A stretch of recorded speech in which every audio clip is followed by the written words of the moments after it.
না কেন, তোমরা গাছ লাগাতে মানা করতে লাগাবা না, এমন একটা মুহূর্ত। আচ্ছা, এখন এই যে বলছে যে আপনার ভাইয়ের কাছে নাকি অস্ত্র ছিল, এই বিষয়ে আপনি কি বলবেন? যে গতকালকে দুপুরে 12:30টার দিকে নাকি অস্ত্র ঠেকাইছে। এটা তো মিথ্যা, এটা তো বানানো। যে মানুষটা 10টার সময় থানায় থাকে, সে 10টার পর 11টার সময় বাসায় আসছে, তারে যদি বলে অস্ত্র, এটা যে মিথ্যা, এটা তো বলার দরকার নেই। এটা তো যে কোনো সাধারণ মানুষ দিনে 11টা, হ্যাঁ উনি বললো যে 11টায় বলছে, তাই সকালবেলা তো আমার ভাই থানায় ছিল 10টার সময়। ওই যে আমার যে ডায়েরিটা করছে, ডায়েরি না কি বলে যে আমাদের এই জন্য, ওইটার সময় 10টার সময় ওই জায়গায় লেখাই আছে টাইমটা। আর দ্বিতীয়ত আমার ভাই 3টের সময় সে ঢাকা চলে গেছে রওনা দিয়া। আর এই যে মিথ্যা বানানো, আর উনি বলছে, আমি ওনার কথা কিছু শুনছি, হ্যাঁ সাংবাদিক ভাইদের কাছ থেকে আমি শুনছি যে আমার ভাই নাকি যে অস্ত্র ধরছে এই আমাদের বাসার সামনে বসে, হ্যাঁ বাসার সামনে বসে যদি ধরে তাহলে তো এলাকাবাসী দেখবে, তাই না? উনি যে সম্মেলন করছে এটা তো পরিষদের লোকেরা তো সম্মেলন করছে, ওনারা তো দেখে নাই। যদি হামলাটা আমার বাসার সামনে হয় তাহলে তো বাসার লোকেরা দেখবে, তাই না? এলাকাবাসীরা দেখবে, এলাকাবাসীরা সাক্ষী দেবে। রাস্তায় একটা হচ্ছে ওটা মেইন রাস্তায় রাত 12টা একটা পর্যন্ত ট্রাক চলে, গাড়ি চলে, বাস চলে, রিক্সা চলে। এমন কোন গাড়িটা আছে যে মেইন রাস্তায় চলে না? একটা মানুষের হামলা করবে অস্ত্র নিয়ে, এটা এত সহজ? আর আশপাশের মানুষ দেখবে না, গ্রামের মানুষের সাক্ষী দেবে না? যেখানে আমাদের বাসায় হামলা করছে, আমাদের গ্রামের মানুষ প্রোটেক্ট করছে, সেখানে যদি আমার ভাই এটা অস্ত্র নিয়ে আসে, গ্রামের মানুষ তখন ধরবে না? আব্দুল্লাহ, তোমার জন্য আমরা এত কিছু করি আর তুমি এখন অস্ত্র নিয়ে আসছো, অবশ্যই ধরতো। আমার ভাই 3টার সময় গেছে, যদি অস্ত্র নিয়ে আসতো তাহলে গ্রামের মানুষ ধরতো না? ওই ধরে তো না। আমার ভাই তো সেই ঠান্ডা মাথায় নিরাপদভাবেই ঢাকা গেছে, তাই না? আচ্ছা, আপনাদের সাথে এই যে খোকন, তাদের সাথে ঝামেলাটা কি নিয়ে কবে থেকে শুরু করছে এই ঝামেলা? আরে জমি জমা নিয়ে ঝামেলা। আমরা ছোটরা কখনো কথা বলি না, কারণ জায়গা জমি হচ্ছে যে আজ আছে কাল নাই। আমার দাদা দিয়ে যায় না, আমার বাবারে কি কারণে দেয় না তাও আমরা জানি না, দেয় না। আমার বাবা সন্তুষ্ট, সেই মানুষ, সে বলে যে আজকের আছি কালকের নাই, 2 দিনের দুনিয়া। হ্যাঁ, যাই হোক, দাদা যা করছে, দাদার উপর এখন বললে কিছু লাভ নেই, মৃত্যুমূলক। এখন তো যা পাইছি আমরা তাই নিয়ে সন্তুষ্ট। আমরা আমাদের যেটুকু পাইছি এটুকুতে আমরা ভালোভাবে থাকবো না? এটা কি আমার অধিকার না? এখন যদি উনি বলে উমাইনিয়া তোদের নামাই দিমো, তোরা কথা বলো কেমনে দেখবো, আমার কলেজে যাইতে দেবে না, চাইনিজ স্কুল দিয়ে পাইবে, এগুলো তো কোনো ভাই, আমি মনে করি না কোনো ভাই সহ্য করবে। অবশ্যই সে একটা ডায়েরি করবে, তাই না? আমার ভাই তো সেই রকমের একটা সরকারি মানে আইনজীবীদের কাছে সরকারি ব্যবস্থা নিয়েছে, তাই না? উনি তো খারাপ কিছু করে না, ডায়েরি করছে। হ্যাঁ, এর জন্য যে তারা কোনো অপবাদ পাবে না, এর জন্য যে বিনা দোষে বিনা গাইডে একটা অস্ত্রের মামলা দেবে, মিথ্যা মামলা দেবে, তা নিয়ে আবার গ্রামের লোক না, বাহিরের লোক যারা আমাদের আদৌ চিনে না, আমি যাদের আদৌ চিনি না, তাদের নিয়ে সম্মেলন করে। আমি জানি না তাদের কাছে কী বলছে, কী কারণে তারা সম্মেলন করছে। হ্যাঁ, আমি আদৌ তাদের চিনি না, আমি 2-1জনের নাম শুনছি। কথিত আছে যে সাক্ষী দিছে, যার নাম আনোয়ার, কথিত আছে উনি একজন ডাকাত। আমি আজ পর্যন্ত তারে দেখি নাই। যখন সাক্ষী দিয়েছে গ্রামবাসী বলছে ও কি সাক্ষী দেবো, নিজে তো একজন ডাকাত। তাহলে যদি বলতেছে রিস্কায় ছিল, কেন ডাকাত নিয়ে ঘরে দিনে ধরে? যার নামে একটা ডাকাতি কেস আছে তাই নিয়ে দিনে ধরে ঘুরে কেন? আরও ওটা আমি বলতে পারি যে যখন আমার ভাই ঢুকছে, তখন আমার চাষা যখন থ্রেট দিছে, তখন তো হয়তো বা আমার ভাইরা মারতে চাইছিল, আর চাইছিল যে ঢাকা যেন আমার ভাই না যেতে পারে, মার্ডার করে দিবে, এর জন্য ডাকাত নিয়ে আসছে। এরকম তো হইতে পারে, তাই না? আপনারা তো সাংবাদিক, আপনারা খোঁজ নিয়ে দেখেন যে আনোয়ার যে সাক্ষী দিছে উনি কথিত আছে একজন ডাকাত। ওনার পুরনো হিস্টোরি আপনারা দেখেন। যদি আমার কথায় ভুল থাকে তাহলে না বলবেন যে তুমি ভুল কথা বলছো। আমি আপনাদের মতো কিন্তু সাক্ষী দিয়েছে যে এরকমের আমরা পিস্তল ঠেকাইছি, হ্যাঁ, যারা সাক্ষী দিয়েছে, হ্যাঁ আমাদের এলাকার লোক না, ঠিক আছে, এলাকার লোক না। এই যে রাস্তার পাশে দোকান, হ্যাঁ রাস্তার পাশে দোকান আছে, গাড়ি আছে, গ্রামের লোকবাসী আছে। এখন আপনি যদি জিজ্ঞাসা, আমার ঘরের ভিতরে 5-6 জন আছে যারা ওই যে রাস্তার পাশে ঘর, তারপরে উঠানে কাজ করে, বলে যে আমরা দেখছি আব্দুল্লাহরে আসতে হাইটে আসতে দেখছি, কিন্তু এইসব বানানো রটানো, তারা সাক্ষী দেবে, সমস্যা কি?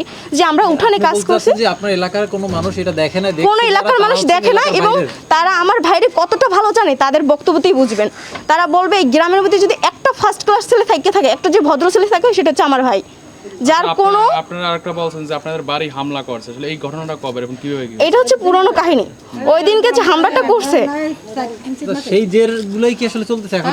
হ্যাঁ আমার মনে হয় যে ওই দিনকে আমার ভাই যে মানবতাটা দেখাইছে, এটা দেখানো উচিত ছিল না।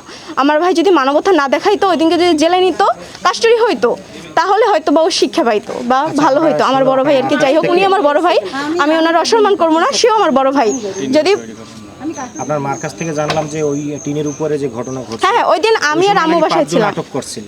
ওই হ্যাঁ হ্যাঁ হ্যাঁ হয়েছিল যখন আম্মুর কাছে আম্মু কেমন ওই ব্যাপারটা আসলে বলবেন? ওইটা হয়েছে ওই যে আমার ভাইয়া একটা বাইক নিয়ে আসছে ঢাকা থেকে।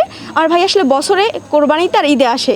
আর মাঝে মধ্যে ধরেন এই অনেক সমস্যা থাকে না, এনআইডি কার্ড নিতে আসা লাগে, তারপরে ভোট দিতে আসে, প্রয়োজনীয় কাজ ছাড়া প্রয়োজনীয় কাজ ছাড়া আসে না, কারণ তার গ্রামে কোনো কাজ নেই। সে পড়াশোনা করছে ঢাকায়, জবও করে ঢাকায়। তো ওই দিনকে আসছে একটা হুন্ডা নিয়ে আসছে, আর হুন্ডাটা ঢুকাইবে ওই দিনকে আমাদের বাসে এবার পরিষ্কার করে। আমাদের বাসায় তো পুরুষ লোক নাই, মানে উঠানে অনেক ঝামেলা হয়, মানে এই ময়লা টলা হয়, তো পরিষ্কার করার জন্য লোক রাখছে, গ্রামের লোক, আশপাশের লোক। তো ওনারা বলছে কি তাল গাছটা একটু সরো, আমি বাইক নিয়ে ঢুকবো। এখন আম্মু বলছি তাল গাছটা আমাদের না, ওই সাইডে। তাহলে ওই সাইডে ঠেলে রাখো, কেন ওই সাইডে রাখবে? এইটা নিয়ে তর্ক বিতর্ক করছে। আমার ভাইরে যা না তাই বলছে। আপনি যদি আমার 5টা বলেন, আমি কি একটা বলবো না? আমার বাড়ি আমি আসছি, আপনার সমস্যা কি? এটা কি আমি বলবো না? হ্যাঁ, আপনি যে আমার 5টা বলেন যদি এবারে আসছো কেন, তখন আমার বাবার বাড়ি আমি বলবো না যে আমি আসছি, আপনার সমস্যা কি? এরকমের তর্ক বিতর্ক হয়েছে। সেই পর্যায়ে রাত্রে ভাইয়া গেছে ইয়া পাথরঘাটা। তো ওই সময় আমাদের বাসায় হামলা করছে প্রায় 100-150 লোক নিয়ে। তারপরে ভাইয়ের কাছে ফোন দিছি, কি করছে লোকেরা শোনেন, ওই যে চালের উপরে দেখতেছেন, এই যে জানলা এখনো ভাঙা, দেখেন এই জানলা, এই জানলা, ওই থেকে আমরা এই টিনের ঘরে থাকি না, আমরা কিন্তু এই টিনের ঘরে আগে থাকতাম। হ্যাঁ, তারপরে আমাদের সিকিউরিটির জন্য ভাইয়া সিসি ক্যামেরা দিয়ে গেছে। বাসায় ওই দিনকে লোক ছিলাম আমি আর আম্মু, হ্যাঁ, আর আমার বোন, এই 3জন ছিলাম। ওই দিনকে যদি আমাদের একটা ক্ষতি হয়ে যেত, কে ক্ষতিপূরণ দিত? হ্যাঁ, প্রশাসন আসছে, আইসে 5জন লোকের উপস্থিত পাইছে, তাদেরকে অ্যারেস্ট করছে। হ্যাঁ, আমি সন্তুষ্ট প্রশাসনের উপরে, তারা তাদের পালন করছে। ধরে নেওয়ার পরে ওই জায়গায় কিছু লোক ছিল, গ্রাম মানুষ বলতেছে যে তোরা আপন চাস তো ভাই বোন, হ্যাঁ তো একটা ভুল করে ফেলেছি, তোরা মাফ করে দে। আমার ভাই মানবতা দেখাইছে, আমার আম্মু বলতেছে ওটা আমার বড় ছেলে, আমরা বলছি আমার, এখনও বলি আমার বড় ভাই। হ্যাঁ, তো বড় ভাই এক জায়গায় থাকলে একটু ভুল ত্রুটি হয়। এখন আপনাদের এই যে সর্বসকলে যে ঘটনাটা ঘটছে, এই ঘটনার ব্যাপারে আপনাদের আসলে বক্তব্য? আরে সব সাজানো, আমার ভাইরে যেন বাড়ি না আসতে পারে, এই যে আমার ভাই যেন বাড়ি না আসতে পারে। ছোট ভাই এত উন্নতি করবে কেন, এতই করবে কেন, এতই করবে, হ্যাঁ যা বলে শুনবা না কেন? তোমরা গাছ লাগাতে মানা করতে লাগাবে না। এখন যে অভিযোগটা আসছে সেই অভিযোগটার ব্যাপারে আপনি কি বলবেন? একদম সাজানো ভাই, এত বলে আপনি আপনারা বুঝেন কি না। চান মূলত? আপনারা চান কি? আমরা ন্যায় বিচার চাই, যেন সে স্বীকার করে যেটা মিথ্যা। আমার ভাই এরকম কিছু করে নাই, আদৌ এরকম কিছু করে নাই, আর করবেও না। কালকের ওই জায়গায় আম্মু গাছ লাগাতেছে, আমার কলেজে যাইনি, আমি অসুস্থ ছিলাম, তো শুয়েছিলাম। তো দেখতেছি যে উঠা ঘুম থেকে উঠে দেখি আমার আম্মুর যাতা গালি করতেছে। তাই আমি বলতেছি ভাবি, চাচা ওই জায়গায় দাঁড়ানো ছিল, উনি গাছ বেড়া দিতেছে, গাছ লাগাইছে আগে, ওইটা বেড়া দিতেছে। তাই আমি বলছি চাচা আপনি কিছু বলতেছেন না, ভাবি যাতা ব্যবহার করতেছে, কিন্তু চাচা কোনো উত্তর দেয় না, কিন্তু ভাবি যা না তাই বলছে।